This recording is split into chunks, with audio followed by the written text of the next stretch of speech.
সুপ্রিয় শিক্ষার্থীরা, আসসালামু আলাইকুম। কেমন আছো তোমরা? আশা করি সবাই স্বাস্থ্যবিধি যথাযথভাবে মেনে চলছো এবং সুস্থ আছো। আমি লায়লা নার্গিস কামাল, সহযোগী অধ্যাপক, অর্থনীতি বিভাগ, ঢাকা কলেজ। অর্থনীতি বিভাগে মাস্টার্স ফাইনাল ইয়ারের ছাত্রদের আমার অনলাইন ক্লাসে স্বাগত জানাচ্ছি। তোমাদের নিশ্চয়ই মনে আছে যে আমি তোমাদের পড়াচ্ছি ম্যাক্রো ইকোনমিক্স। ম্যাক্রো ইকোনমিক্সের money demand and money supply নামে তোমাদের যে অধ্যায়টি আছে তা আমরা শুরু করেছি গত ক্লাসে। ক্লাসটি দেখেছিলে কি? যদি দেখে থাকো তাহলে আজকে আমরা ওই অধ্যায়েরই যে টপিকগুলো নিয়ে আলোচনা করব সেগুলো হচ্ছে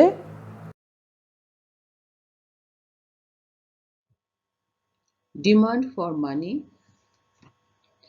determinants of money demand, liquidity trap এবং economic significance of liquidity trap. তো প্রথমে আমরা জানব ডিমান্ড ফর মানি সম্পর্কে। মানুষের বিভিন্ন পারিবারিক প্রয়োজন মেটানোর জন্য কিংবা ব্যবসায়িক লেনদেন, মূল্য সংরক্ষক, সঞ্চয় সৃষ্টি ইত্যাদি সব কাজেই অর্থ একমাত্র হাতিয়ার। এজন্যই দেখা যায় যে কোনো মানুষই কম বেশি অর্থের প্রয়োজন অনুভব করে থাকে। এবং যেহেতু সমস্ত সম্পত্তির মধ্যে অর্থ বা টাকা কড়ি সর্বাপেক্ষা তরল সম্পত্তি, সেই জন্য লোক অর্থকেই বেশি পছন্দ করে। লোকজন তাদের সম্পদ লগ্নিপত্রের আকারে রাখার পরিবর্তে নগদ টাকা নিজের হাতে রাখতে চায়। একে নগদ পছন্দ বা তারল্য পছন্দ বলে, একে আবার অর্থের চাহিদাও বলা হয়। অর্থের চাহিদা সম্পর্কে ডি.জি. পেয়ার্স এবং ডি.এম. শ বলেছেন, অর্থের চাহিদা বলতে আমরা দ্রব্য ও সেবা ক্রয়, আর্থিক সম্পদ ক্রয়, অন্যকে দান করা ইত্যাদি উদ্দেশ্যে এর ব্যবহার বুঝি না, বরং ধরে রাখাকে বুঝি।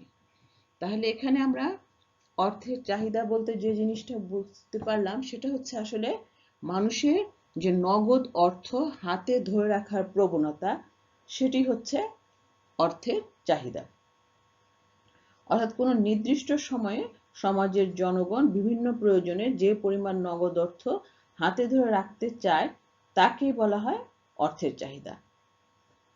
অর্থ আমরা জানি যে কোনো দ্রব্য সামগ্রীর মতো সরাসরি ভোগ করতে পারি না, কিংবা অর্থের কিন্তু নিজস্ব কোনো উপযোগও নেই, কিন্তু কোনো কিছুর বিনিময় করার জন্যই আমরা আসলে অর্থকে ব্যবহার করে থাকি এবং সেই উদ্দেশ্যে আমরা কি চাই?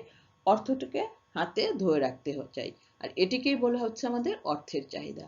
তাহলে আমরা এভাবেও বলতে পারি, কোনো নির্দিষ্ট সময়ে সমাজের জনগণ বিভিন্ন প্রয়োজনে যে পরিমাণ নগদ অর্থ হাতে ধরে রাখতে চায় তাকেই বলা হয় অর্থের চাহিদা।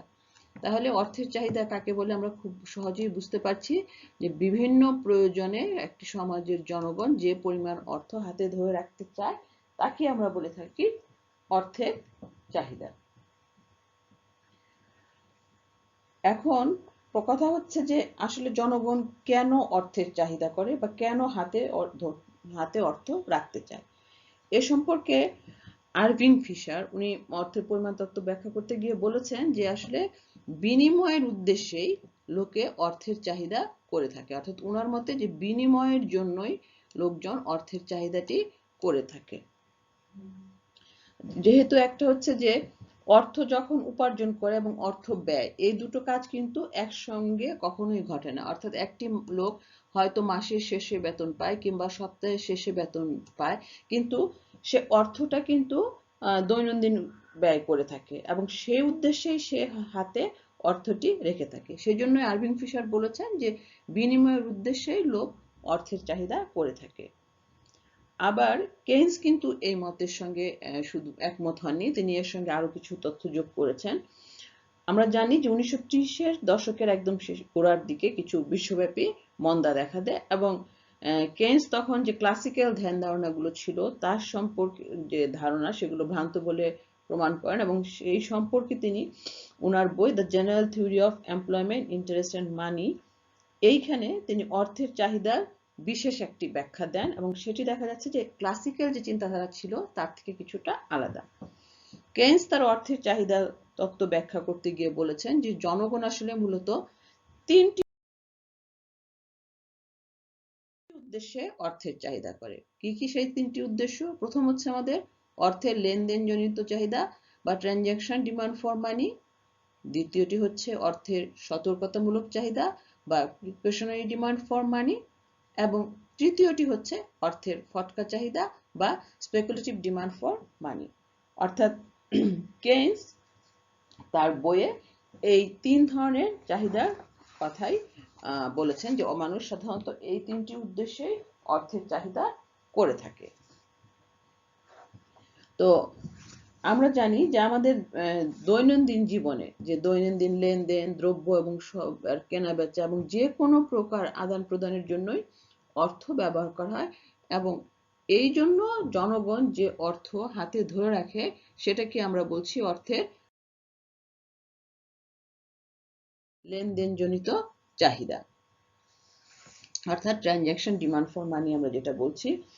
অর্থাৎ দৈনন্দিন জীবনে কাজ করার জন্য লোকের অনেক ধরনের লেনদেনের প্রয়োজন হয়। এই উদ্দেশ্যে দেখা যায় ব্যক্তি বা ব্যবসা প্রতিষ্ঠান নগদ মুদ্রা বা অর্থ হাতে রাখতে চায়। যেমন আমরা বলতে পারি যে একজন চাকরিজীবী সে মাসের শেষে বেতন পায় এবং এই বেতনটা পাওয়ার পর থেকে পরবর্তী বেতন পাওয়ার আগ পর্যন্ত তাকে অনেক ধরনের কেনাকাটার কাজ করতে হয় এবং এই সময়টার জন্য সে নগদ অর্থ হাতে রাখতে হয়। এবং এই যে নগদ অর্থটা হাতে রাখছে সে, সেখানে আমরা দেখি যে যার আয় বেশি কেনাকাটার কাজ দেখা যাবে স্বভাবতই তিনি বেশি করবেন, এজন্য তার বেশি অর্থের প্রয়োজন হবে। আর যার আয় কম তিনি কেনাকাটা কম করবেন, সুতরাং তার এখানে দেখা যাবে যে আয় নগদ অর্থ ধরে রাখার প্রবণতাটাও কম হয়। এজন্যই দেখা যায় যে লেনদেনের জন্য যে নগদ অর্থের চাহিদা করে সেটি হচ্ছে আয় স্তরের উপর নির্ভরশীল বা আয়ের উপর এটি হচ্ছে নির্ভরশীল। মানি নিডেড টু বাই গুডস, অর্থাৎ আমার যে পরিমাণ দ্রব্য সামগ্রী আমি কিনতে চাই লেনদেনের জন্য তার উপরে এটি নির্ভর করবে এবং তাহলে বলা যায় যে অর্থের লেনদেন চাহিদা মূলত আয়ের উপরই নির্ভর করে এবং অন্যান্য অবস্থা অপরিবর্তিত থাকলে আয়ের সাথে অর্থের লেনদেনের চাহিদার সম্পর্কটি হয় ধনাত্মক ধরনের। অর্থাৎ তাহলে আমরা বলতে পারি যে ট্রানজ্যাকশন ডিমান্ড ফর মানি বা লেনদেনজনিত চাহিদাটা কিসের জন্য লাগে? সেটি লাগে হচ্ছে টু বাই গুডস, দ্রব্য সামগ্রী কেনার জন্য বা লেনদেন করার জন্য এই অর্থের চাহিদাটা করা হয় এবং এই অর্থের চাহিদাটা কিসের উপর নির্ভর করে হয়? সেটি হচ্ছে রিলেটেড টু ইনকাম, অর্থাৎ এটি হচ্ছে আয়ের উপর নির্ভরশীল। অর্থাৎ আমাদের লেনদেনজনিত যে চাহিদাটি আছে সেটি আমরা রাখি আসলে দ্রব্য সামগ্রী ক্রয় করার জন্য এবং সেটি নির্ভর করে হচ্ছে সেই ব্যক্তির তার যে আয় তার উপরে নির্ভর করে এই অর্থ আমরা কতটুকু নগদ অর্থ হাতে ধরে রাখবো সেটি নির্ভর করে। এখন এটাকে আমরা যদি একটু সমীকরণের মাধ্যমে দেখি তাহলে দেখব যে transaction demand for money is the function of Y, অর্থাৎ এখানে ওয়াই হচ্ছে আমাদের আয় এবং সেটিকে আমরা যদি দেখি যে একটি ধ্রুবক নেই তাহলে এটি কে ওয়াই এর নিয়োগ করা যায় এবং এটাকে যদি আমরা অন্তর্কলন করি তাহলে দেখা যায় যে এখানে আমরা যে কেটি পাচ্ছি সেটি একটি ধনাত্মক ধ্রুবক এবং এর মান হচ্ছে 0 থেকে বড়। অর্থাৎ তাহলে এক্ষেত্রে থেকে আমরা বলতে পারি যে আয়ের সাথে লেনদেনজনিত চাহিদার যে সম্পর্কটা সেই সম্পর্কটি হচ্ছে ধনাত্মক, অর্থাৎ যার আয় যত বেশি তার নগদ অর্থ ধরে রাখার প্রবণতা তত বেশি আর যার আয় কম তার নগদ অর্থ ধরে রাখার প্রবণতাটাও কম। আমাদের দ্বিতীয়টি হচ্ছে প্রিকশনারি ডিমান্ড ফর মানি বা আমরা বলতে পারি সতর্কতামূলক উদ্দেশ্যে যে টাকা পয়সা আমরা হাতে ধরে রাখি। ভবিষ্যতের কোনো অনিশ্চয়তা, আকস্মিক বা অন্য ধরনের কোনো ব্যয় মেটানোর জন্য যে অর্থের প্রয়োজন হয়, এটি ব্যক্তির বেলায় যেমন হতে পারে আবার দেখা যায় যে সাধারণ বিপদ আপদ হতে পারে, আবার ব্যবসায় প্রতিষ্ঠানের ক্ষেত্রেও কিন্তু আমরা দেখি যেরকম আকস্মিক দুর্ঘটনা বা অনির্দিষ্ট জরুরি কিছু কাজের জন্য অর্থের প্রয়োজন হয়ে থাকে। তো এই অনির্দিষ্ট অবস্থায় কিভাবে মোকাবেলা করবে সেজন্য ব্যক্তি কিছু কি করে অর্থ তার হাতে ধরে রাখে, অর্থাৎ মানি নিডেড ফর ফিনান্সিয়াল ইমার্জেন্সিস। অর্থাৎ এই যে আমাদের প্রিকশনারি ডিমান্ড ফর মানি আমরা বলছি সতর্কতামূলক উদ্দেশ্য রাখে, সেটা মানে আর অর্থনৈতিক যে জরুরি অবস্থাগুলো আমাদের হঠাৎ করে যে বিপদ আপদগুলো দেখা দিতে পারে, সেই জন্যই লোকজন কিন্তু এই অর্থের চাহিদাটা করে রাখে। এবং এটিও আমরা দেখছি কিসের উপরে নির্ভর করে, এটিও মূলত নির্ভর করে হচ্ছে ব্যক্তির আয়ের উপরে। অর্থাৎ যে ব্যক্তির আয় যত বেশি, তিনি এই সতর্কতাজনিত অর্থের নগদ চাহিদাটা বেশি করবেন, আর যার আয় কম তিনি কিন্তু আবার দেখা যাবে যে এই অর্থের চাহিদাটি কম পরিমাণে করছেন। অর্থাৎ দেখা যায় যে ভবিষ্যতের অসুস্থতা, ব্যবসার ক্ষতি, চাকরিচ্যুতি কিংবা অনুরূপ কোনো অপ্রত্যাশিত পরিস্থিতি মোকাবেলার অনেক সময় লোকজনকে করতে হয়, এবং এ ধরনের আশঙ্কায় আমাদের এই সতর্কতামূলক অর্থের চাহিদা সৃষ্টি হয়। এবং এটি আমরা যেটি বললাম যে এটিও হচ্ছে আমাদের ইনকামের সঙ্গে সংযুক্ত, অর্থাৎ যার ইনকাম বেশি তার কম বেশি লাগে অর্থ চাহিদা, আর যার কম তার লাগে কম। এটিও আমরা যদি একটি সমীকরণের মাধ্যমে দেখি যে প্রিকশনারি ডিমান্ড ফর মানি, এটিও আমাদের আয়ের অপেক্ষক, আয় ফাংশন অফ ওয়াই, এবং সেটিকেও আমরা দেখব যে এটিকেও যদি আমরা অন্তর্করণ করি তাহলে যে আমরা কে ধ্রুবকটি পাচ্ছি এর মানও হচ্ছে শূন্যের থেকে বড়। অর্থাৎ এখানেও আমরা তাহলে বলবো যে আয়ের সঙ্গে আমাদের প্রিকশনারি ডিমান্ড ফর মানির সম্পর্কটি হচ্ছে ধনাত্মক, অর্থাৎ যে ব্যক্তির আয় বেশি তিনি অর্থ বেশি রাখেন, আর যার কম তিনি কম রাখেন। এরপরে আমরা যেটি দেখব সেটি হচ্ছে স্পেকুলেটিভ ডিমান্ড ফর মানি। আমাদের দৈনন্দিন লেনদেন এবং ভবিষ্যতে সংকট মোকাবেলা বললাম, এই দুটো ছাড়াও কিন্তু মানুষ অনেক সময় ফটকা ব্যবসার উদ্দেশ্যে নগদ অর্থ হাতে ধরে রাখতে চায়, এবং ফটকা উদ্দেশ্যে যে পরিমাণ নগদ অর্থ মানুষ হাতে ধরে রাখতে চায় তাকে বলে হচ্ছে অর্থের ফটকা চাহিদা।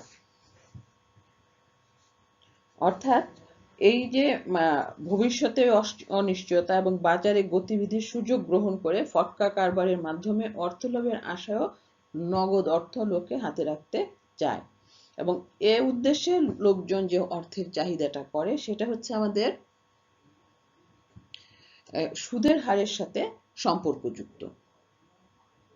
অর্থ যদি আমরা নগদ হিসাবে রাখি তাহলে কিন্তু দেখা যায় যে কোনো আয় হয় না, কিন্তু এই অর্থ যদি আমরা সুদে খাটাই তাহলে যে আয়ের সুযোগ মিলতো সেটিও কিন্তু হারাতে হয়। সুতরাং নগদ অর্থ হাতে রাখার সময় বিবেচনা করা হয় সুদ হিসাবে তার সুযোগ ব্যয়, অর্থাৎ সুদ হিসাবে কত আয় হতো। সুদের হার যখন দেখা যাবে যে কম থাকে তখন নগদ অর্থে সুযোগ ব্যয় কম, সুতরাং তখন লোক কি করবে, বেশি পরিমাণ অর্থ হাতে রাখতে চায়, অর্থাৎ অর্থের চাহিদা হয় বেশি। আর সুদের হার যদি বেশি হয় তাহলে নগদ অর্থের সুযোগ ব্যয় অধিক বলে অর্থের চাহিদাটি হয় কম। তাহলে আমরা বলতে পারি যে আমাদের যে এই যে ফটকা কারবারের জন্য যে মানুষ ডিমান্ড করে অর্থে, সেখানে মানুষ কি করে, মানুষ টাকাটা হাতে ধরে রাখে rather than by assets, bonds or risky investment, কোনো ধরনের ঝুঁকিপূর্ণ বিনিয়োগ না করে বরঞ্চ সেটি হাতে ধরে রাখে, এবং এটি হচ্ছে কিসের সঙ্গে, ইন্টারেস্ট রেটের সঙ্গে সম্পর্কিত। যে ইন্টারেস্ট রেট কেমন তার উপর নির্ভর করেই কিন্তু জনগণ এই অর্থটি হাতে ধরে রাখে। এটিও যদি আমরা দেখি যে স্পেকুলেটিভ ডিমান্ড ফর মানি সেটি হচ্ছে আমাদের সুদের একটি ফাংশন, এবং এটিকে আমরা যদি দেখি যে এখান থেকে আমরা যে এর মানটি পাবো সেটি কিন্তু লেস দেন 0, অর্থাৎ সুদের হারের সঙ্গে এর সম্পর্কটি হচ্ছে বিপরীতমুখী। সুদের হার যে পরিবর্তন হচ্ছে, অর্থাৎ একবার বৃদ্ধি পাচ্ছে একবার হ্রাস পাচ্ছে, সেই সুযোগটা নিয়ে দেখা যায় যে ফটকা কারবারিরা লাভবান হতে চায়। সুদের হারের সঙ্গে যে সুদ অর্জনকারী দীর্ঘমেয়াদী ঋণপত্র বা বন্ড যেটাকে বলি দামের একটা বিপরীত সম্পর্ক আমরা দেখতে পাচ্ছি। সুতরাং এসব ঋণপত্র একটা নির্দিষ্ট পরিমাণ সুদ প্রদানের অঙ্গীকারে ছাড়া হয় বাজারে। যেমন আমরা মনে করি যখন সুদের হার 4 টাকা, তখন 4 টাকা সুদের যদি একটা ঋণপত্র বাজারে ছাড়া হয় এবং এই ঋণপত্র যদি 100 টাকা বিনিয়োগ করা হয় তাহলে দেখা যাবে যে বছরের শেষে 4 টাকা আয় হবে।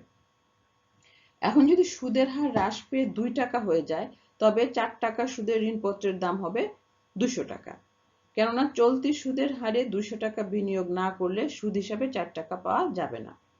আবার যদি সুদের হার 8 টাকা হয়ে যায় তবে ওই ঋণপত্রের দাম হ্রাস পেয়ে হয়ে যাবে 50 টাকা, এবং এই ঋণপত্রের দামের উঠানামার সুযোগ গ্রহণ করে লাভবান হওয়ার জন্যই লোকে নগদ অর্থটি হাতে ধরে রাখতে চায়।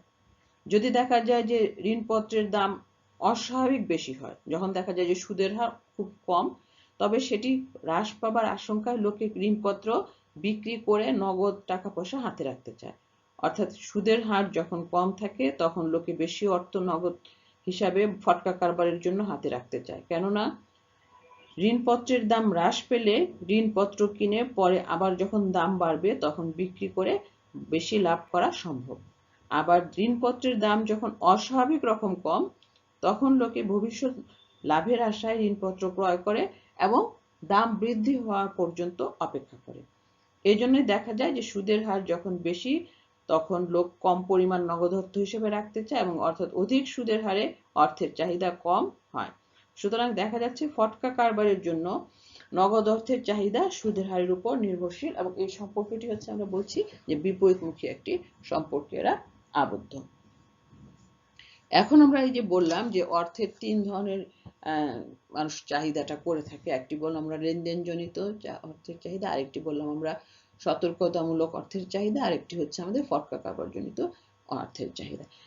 এগুলো চাহিদা করে এবং যে করে, কিন্তু এই চাহিদা যে সকল উপাদান দ্বারা প্রভাবিত হয় সেগুলোকে বলি আমরা যে অর্থের চাহিদার নির্ধারক বা ডিটারমিনার্স অফ মানি ডিমান্ড। এখন আমরা চলো সেগুলো কি সেটি একটু দেখি। প্রথমে হচ্ছে যেটি আমাদের ডিটারমিনার্স আছে সেটি হচ্ছে আমাদের আয়। সবচেয়ে বেশি মানুষের অর্থের চাহিদা আসলে নির্ভর করে, বিশেষ করে আমরা যেটা বলছিলাম লেনদেন এবং সতর্কতামূলক অর্থের চাহিদা, সেটি নির্ভর করে হচ্ছে আয়ের উপর। আয় বেশি অর্থের চাহিদা বেশি, আয় কম অর্থের চাহিদাও কম। দ্বিতীয়ত হচ্ছে সুদের হার। অর্থের ফটকা চাহিদা মূলত নির্ভরই করে আমরা বলছি যে সুদের হার এর উপর। সুদের হার কমলে অর্থের ফটকা চাহিদা বাড়ে, আর সুদের হার যদি বেশি হয় তাহলে অর্থের ফটকা চাহিদাটি কমে যায়। তৃতীয় হচ্ছে ভোগ প্রবণতা। ভোগ প্রবণতা অর্থের লেনদেনের চাহিদাকে কিন্তু অনেকটাই প্রভাবিত করে। যাদের ভোগ প্রবণতা বেশি তারা নগদ অর্থের চাহিদা বেশি করবে, আর যাদের কম তারা অর্থের চাহিদাটি কম করবে। সঞ্চয় প্রবণতা। সঞ্চয় প্রবণতাও কিন্তু একটি অন্যতম নির্ধারক। সঞ্চয় প্রবণতা যদি একটি মানুষের বেশি হয় তাহলে কিন্তু তার নগদ অর্থের চাহিদাটি কম হবে। আয় প্রাপ্তির ধরন। আমি যে আয়টা পাচ্ছি সেটা আমি কি হিসাবে পাচ্ছি তার উপরও কিন্তু নির্ভর করবে আমি নগদ অর্থ কতটুকু হাতে ধরে রাখতে চাই। অর্থাৎ যে ব্যক্তি সপ্তাহান্তে বেতন পায় আর যে ব্যক্তি মাস শেষে বেতন পায়, এই দুজনের কিন্তু একই পরিমাণ নগদ অর্থ হাতে ধরে রাখার প্রবণতা থাকবে না। যে মাস শেষে বেতন পায় সে বেশি পরিমাণে নগদ অর্থ হাতে ধরে রাখতে যাবে, তুলনায় যে ব্যক্তি সপ্তাহ শেষে বেতন পায় সে কম পরিমাণ নগদ অর্থ হাতে ধরে রাখতে যাবে। এরপর হচ্ছে আমাদের মুদ্রা বাজার। মুদ্রা বাজার কিন্তু অর্থের চাহিদা নির্ধারণের একটি গুরুত্বপূর্ণ উপাদান, কারণ মুদ্রা বাজার যদি উন্নত হয় তাহলে নগদ অর্থ হাতে ধরে রাখার প্রবণতা মানুষের কমে যায়, আর মুদ্রা বাজার যদি অনুন্নত থাকে তাহলে অর্থের চাহিদাটি বৃদ্ধি পায়। দাম স্তর বা প্রাইস লেভেল। যদি দেখা যায় যে অর্থনীতিতে মুদ্রাস্ফীতি আসছে তখন দেখা যায় যে নগদ অর্থের চাহিদাটি বেশি আর মুদ্রা সংকোচনের সময় অর্থের চাহিদা কমে যায়। প্রত্যাশা। আমি যদি মনে করি যে দাম বৃদ্ধি পাবে বা আমার ভবিষ্যতে আয় বৃদ্ধি পাবে, এই ধরনের সম্ভাবনা যদি থাকে তাহলে কিন্তু মানুষ নগদ অর্থের চাহিদার প্রতিটা বেশি করে, মানে বেশি পরিমাণে তখন সে হাতে টাকা ধরে রাখে বা সেটি খরচ করতে পারে। ব্যাংক ব্যবস্থা। উন্নত ব্যাংক ব্যবস্থা নগদ অর্থের চাহিদাকে খুব বেশিভাবে প্রভাবিত করে থাকে। কারণ আমরা যদি বর্তমানের সময় চিন্তা করি যে ক্রেডিট কার্ড, ভিসা কার্ড এইসব যদি সুবিধা যেগুলো আমরা যখন পাচ্ছি তখন কিন্তু আমাদের নগদ অর্থের চাহিদাটি আসলে কমে যাচ্ছে, কারণ আমরা মনে করছি যখনই প্রয়োজন আমরা টাকাটা তুলে আনতে পারবো, সুতরাং আমার হাতে বেশি টাকা না রাখলেও চলবে। আর যদি ব্যাংক ব্যবস্থা অনুন্নত হয় এবং ব্যাংকিং সুবিধা না থাকে তাহলে কিন্তু আমাদের নগদ অর্থের চাহিদাটা বেশি হয়। এরপর হচ্ছে সামাজিক নিরাপত্তা। সামাজিক যে নিরাপত্তাগুলো আছে, অর্থাৎ আমাকে যদি রাষ্ট্র যদি বিভিন্ন ধরনের সামাজিক নিরাপত্তা কাউকে দেয় তাহলে দেখা যায় যে এটিও কিন্তু আমাদের অর্থের চাহিদা নির্ধারক হিসেবে গুরুত্বপূর্ণ ভূমিকা পালন করে। সামাজিক নিরাপত্তা যদি থাকে তাহলে দেখা যায় যে বর্তমানে লেনদেনের চাহিদাটা বেড়ে যায় এবং ভবিষ্যতের জন্য অর্থ কম জমিয়ে রাখা। কারণ আমি যদি মনে করি যে বৃদ্ধকালে রাষ্ট্র আমাকে বৃদ্ধ ভাতা দিবে কিংবা আমি অসুস্থ হলে হসপিটালের চার্জ গভর্নমেন্ট দিয়ে দিবে, তাহলে কিন্তু আমি বর্তমানে নগদ অর্থের চাহিদা করে সেই টাকাটি আমার জন্য খরচ করে ফেলবো, ভবিষ্যতের জন্য আর জমিয়ে রাখবো না। এগুলো বিষয় হচ্ছে একটি দেশের আসলে অর্থের চাহিদার নির্ধারক। এগুলোর পরিবর্তনের সাথে সাথে অর্থের চাহিদাও পরিবর্তিত হয়ে থাকে। এরপরে আমরা যে জিনিসটি সম্পর্কে জানবো সেটি হচ্ছে লিকুইডিটি ট্র্যাপ বা তারল্য ফাঁদ। আমরা অর্থের ফটকা চাহিদার কথা পড়েছি, যে অর্থের ফটকা চাহিদা নির্ভর করে সুদের হারের উপর, এবং সুদের হারের সাথে অর্থের ফটকা চাহিদার সম্পর্কটি হচ্ছে বিপরীতমুখী। অর্থাৎ সুদের হার যদি কমে তাহলে অর্থের ফটকা চাহিদা বাড়ে। তবে দেখা যায় যে সুদের হারের একটা ন্যূনতম সীমা থাকে, সেই সীমার পরে সুদের হার আর কমানো যায় না। কারণ হচ্ছে আমরা জানি যে সুদের হার কখনো শূন্য হতে পারে না। তো এই যে নিম্নতম সুদের হার, এই নিম্নতম সুদের হারে অর্থের ফটকা চাহিদাটা হয়ে যায় স্থিতিস্থাপক, এবং অর্থের যে ফটকা চাহিদা রেখা তার কিছুটা অংশ হয়ে যায় ভূমি অক্ষের সমান্তরাল। এবং এটাকে আমাদের অর্থনীতিবিদ কেইন্স এই অবস্থাটিকে তারল্য ফাঁদ বলে অভিহিত করেছেন।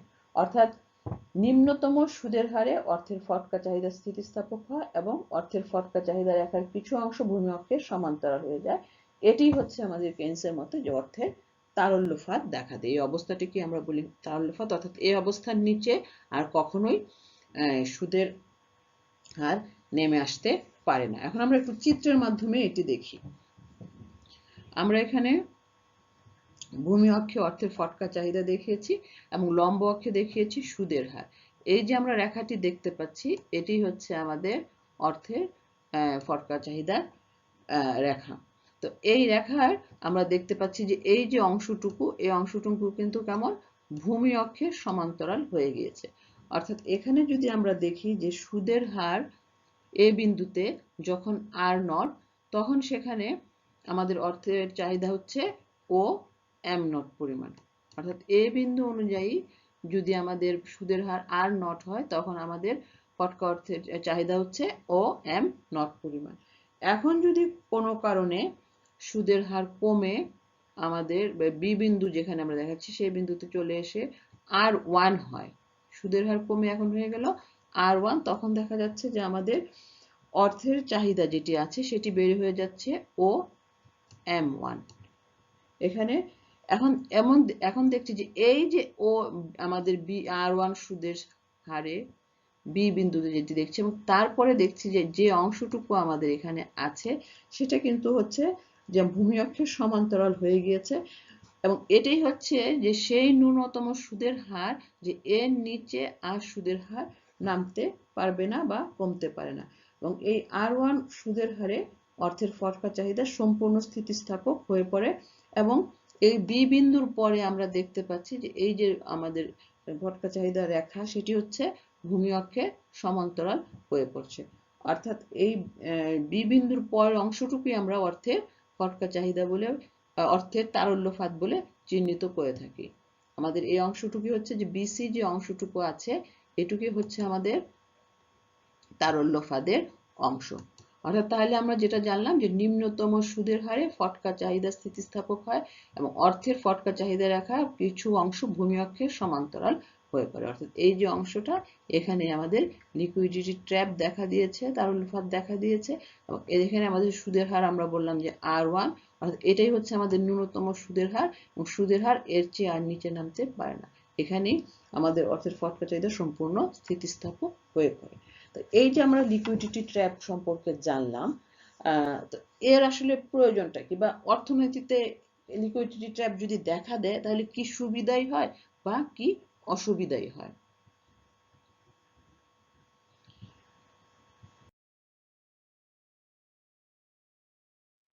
প্রথমে হচ্ছে যে যদি অর্থনীতিতে লিকুইডিটি ট্র্যাপ বা তারল্য ফাঁদ দেখা দেয় তাহলে সুদের হার কখনোই শূন্য হতে পারবে না।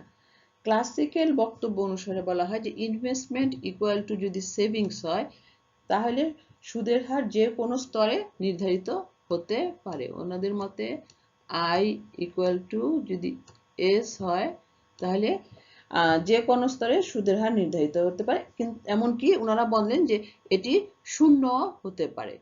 কিন্তু অর্থবাজারে যদি তারল্যফাত দেখা দেয় তাহলে আমরা দেখতে পেলাম যে নির্দিষ্ট একটা সুদের হারের অবস্থার পর এই সুদের হার আর কমতে পারে না, কেননা সর্বনিম্ন সুদের হারে অর্থের চাহিদা সম্পূর্ণ স্থিতিস্থাপক হয়ে পড়ায় সুদের হার কমে শূন্য হতে পারে না। সুতরাং তারল্যফাতের কারণে সুদের হার কোনো কারণেই শূন্য হতে পারবে না।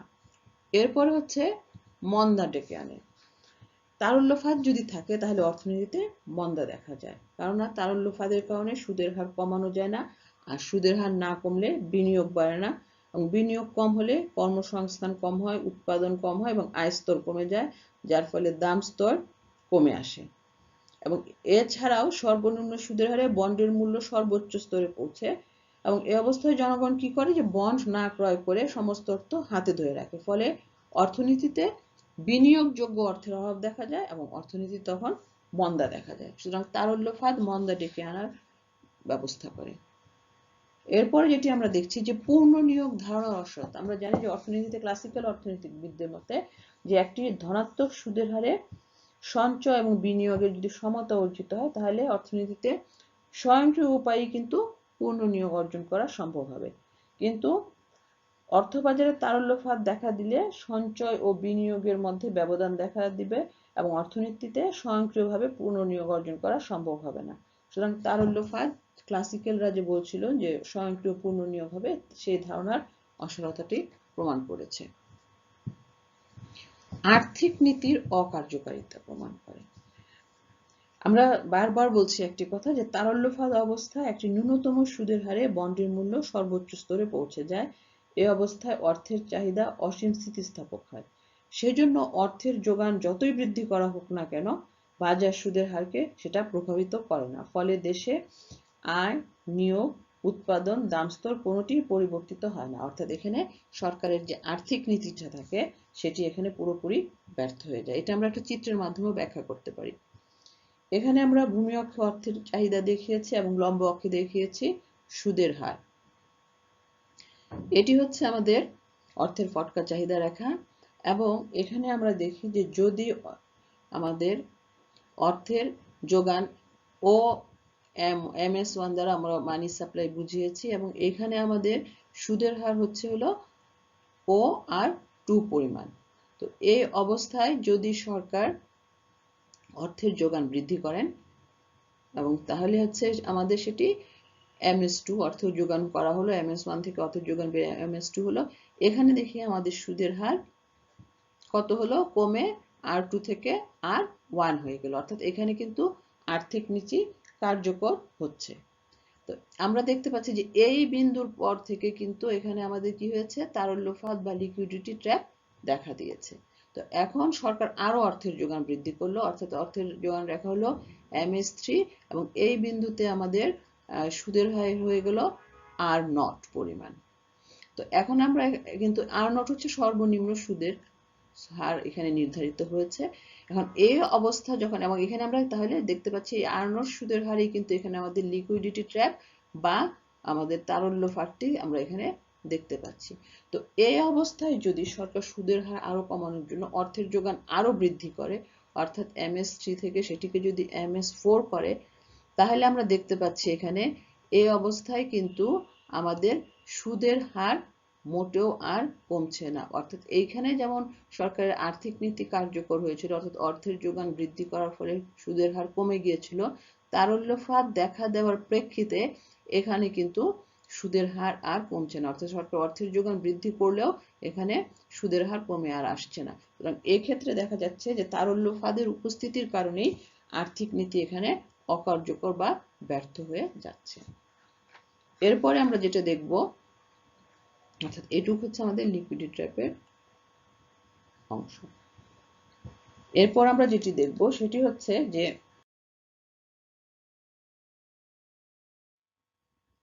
সঞ্চয় এবং বিনিয়োগের সমতা অসম্ভব। অর্থাৎ তারল্যফাত অবস্থায় এই সঞ্চয় এবং বিনিয়োগের সমতা হয় না।